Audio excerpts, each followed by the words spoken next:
በርቀት ፍቅር ወይንም ሎንግ ዲስታንስ ሪሌሽንሽፕ ውስጥ ሆኖ አንድ ሰው ለፍቅር ሳይሆን ለግል ጥቅሙ፣ ለገንዘብ፣ ለቪዛ ወይንም ለሌላ ነገር እየፈለገሽ መሆኑን ለማወቅ የሚረዱሽ ዋና ዋና ምልክቶች እነዚህ ናቸው። ለቻናላችን አዲስ ከሆናችሁ ሰብስክራይብ ማድረግ እንዳትረሱ። ቪዲዮ እንደምትወዱት ስለማጠራጠር ላይክ በማድረግ ጀምሩ። ወደ ቪዲዮ። አንደኛ፣ የገንዘብ ወይንም የቁሳቁስ ጥያቄዎች። ይህ ትልቁና ግልጽ የሆነ ምልክት ነው። ገና በደንብ ሳትተዋወቁ ወይንም በአካል ሳትገናኙ ድንገተኛ ችግር ደርሶብኛል ብሎ ገንዘብ የሚጠይቅሽ ከሆነ፣ ውድ ስጦታዎችን ወይንም ስልኮችን እንድትልኪለት የሚወተውትሽ ከሆነ፣ ሁልጊዜ ስለ ቢዝነስና ስለ ገንዘብ እጥረት የሚያወራ ከሆነ፣ ስለ ቪዛና ስለ ስደት ብቻ የሚያወራ ከሆነ፣ ስለ አንቺ ማንነት፣ ስለ ስሜትሽ ወይንም ስለ ወደፊት የጋራ ህይወታችሁ ከማውራት ይልቅ እንዴት መምጣት እችላለሁ በሚለው ዙሪያ ብቻ የሚያተኩር ከሆነ፣ የጋብቻውን ጥያቄ የሚያፋጥነው ለፍቅር ሳይሆን ወረቀት ለማስተካከል በሚመስል መልኩ ከሆነ፣ ስለ ሀገርሽ የኑሮ ሁኔታና ጥቅማ ጥቅሞች ከመጠን በላይ የሚጠይቅሽ ከሆነ ተጠራጠሪው። ሁለተኛ፣ የስሜት መለዋወጥ ወይንም እንደ ፍላጎቱ መሆን። ጥቅም ፈላጊ ወንዶች ባህሪያቸው እንደሚያገኙት ነገር ይለዋወጣል። የጠየቀውን ነገር ስታደርጊለት በጣም አፍቃሪና ተንከባካቢ ይሆናል።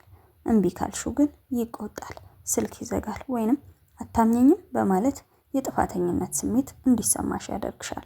ፍላጎቱ እስኪሟላ ድረስ ብቻ የሚጓጓ ከሆነ ይህም ሌላ ማሳያ ነው። ሶስተኛ፣ ስለ ራሱ የሚሰጥሽ መረጃ ግልጽ አለመሆን። ለጥቅም የሚቀርብ ሰው ብዙ ጊዜ እውነተኛ ማንነቱን ይደብቃል።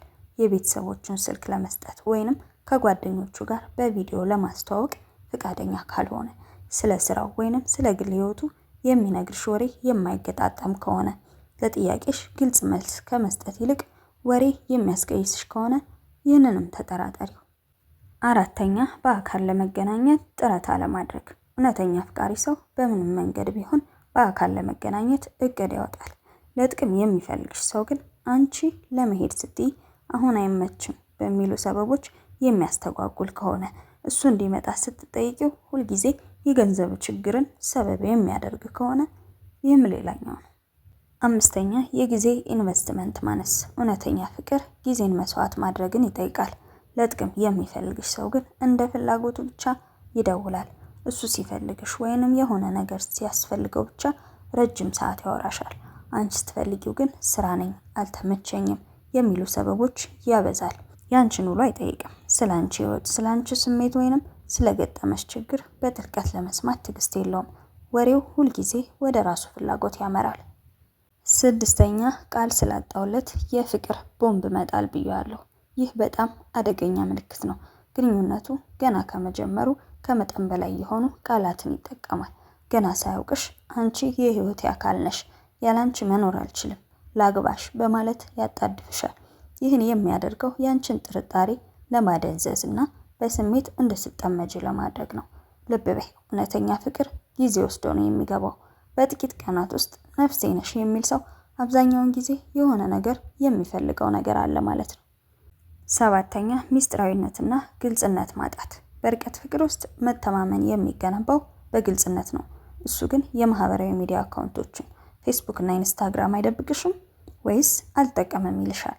በቪዲዮ ስትደውይ ሁልጊዜ ጨለማ ቦታ ከሆነ ወይንም ፊቱ በደንብ የማይታይ ከሆነ፣ ስልክሽ ላይ ቢዚ የሚሆንባቸው ሰዓታት የማይገመቱና ምልክቶቹም የማይታመኑ ከሆነ። ስምንተኛ፣ በገንዘብ ዙሪያ የሚያሳየው የተጎጂነት ስሜት። ሁልጊዜ የራሱን የሚያሳዝን ታሪክ ያወራል። ደሞዝ ያልተከፈለኝም፣ እህቴ ታመመች፣ እዳ አለብኝ የሚሉ ታሪኮችን በየመሃሉ ጣል ያደርጋል። ቀጥታ ገንዘብ ስጪኝ ባይልሽ እንኳ አንቺ እንድታዝኝለትና ራስሽ ተነሳስተሽ እንድትረጂው ሁኔታዎችን ያመቻቻል። ይህ ኢሞሽናል ማኒፑሌሽን ይባላል። ዘጠነኛ፣ ስለ ወደፊት አብሮነት ግልጽ እቅድ አለመኖር። ስለ ትዳር ወይንም አብሮ ስለመኖር ሲወራ ነገሩን ወደ ገንዘብ ወይንም ወደ ቪዛ ካልሆነ በስተቀር እንዴት በስነ ልቦናና በቤተሰብ ደረጃ መተዋወቅ እንዳለባችሁ ለመወያየት ፍላጎት የለውም። ሁኔታዎቹ ሲመቻቹ እናያለን በሚል አሻሚ ንግግር ነገሮችን ያድበሰብሳል። አስረኛ፣ ያንቺን ድንበር ወይንም ባውንደሪሽን አለማክበር። ገንዘብ የለኝም ወይም ይህንን ማድረግ አልችልም ስትዩ ካኮረፈ ወይንም ካስፈራራሽ፣ ለምሳሌ ካልረዳሽኝ ትተሽኛል ማለት ነው የሚል አይነት ንግግር። ይህ ትልቅ ቀይ መብራት ምልክት ነው። በጣም ጠቃሚ የሆነ ምክር ልምከርሽ። በልብሽ የሚሰማሽን ጥርጣሬ አትናቂው። አንድ ሰው በቃላት ብቻ አፈቅርሻለሁ ስላለሽ ሳይሆን በተግባሩ ምን ያህል እንደሚያከብርሽና ለጥቅም ሳይሆን ላንቺ እንደሚጨነቅ አስተውይ። አንድ ፈተና ፈትኙ። ለተወሰነ ጊዜ ለምሳሌ ለአንድ ወር ምንም አይነት የገንዘብ ወይንም የቁሳቁስ ድጋፍ እንደማታደርጊለት፣ እንዲያውም አንቺ በገንዘብ ችግር ውስጥ እንዳለሽ ንገሪው። በዚህ ጊዜ ባህሪው ከተለወጠ ወይንም ከራቀሽ ፍላጎቱ ከአንቺ ጋር ሳይሆን ጥቅሙ እንደነበረ ማረጋገጥ ትችያለሽ። የዛሬው ቪዲዮ ይህንን ይመስል ነበር። በቪዲዮ ላይ ያላችሁን አስተያየት ኮሜንት ሴክሽን ላይ አስቀምጡልኝ። ቀጣይ በሌላ ቪዲዮ እስክንገናኝ ሰላም ሁኑ።